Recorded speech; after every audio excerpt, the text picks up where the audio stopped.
Labą dieną visiems. Rimas Gunevičius, Lietuvos ūkininkų sąjungos Raseinių skyriaus pirmininkas. Užkūrėm įspėjamąjį laužą, kaip ir visoje Lietuvoje, manau, užkurti laužai, kad jau ūkininkam iškilo didžiulis pavojus.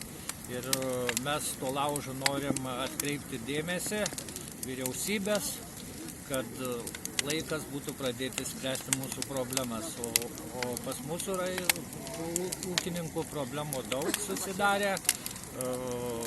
Ir kas liečia pienininkystę, kas liečia gyvulininkystę, kas liečia augalus, norima atkreipti dėmesį dėl žymėto kuro, kad nebegalima bus naudoti žymėtą kurą ūkininkam sunkvežimiuose, krautuvose negalima bus naudoti kurą, kad dalinai nutrūksta grūdų auginimo grandinė, nes grūdas yra pasėjamas ir grūdas yra išvežamas į supirkimo punktus. Tai mums labai keista, kad mes jau negalėsim su žymėtu kuru išvežti grūdų.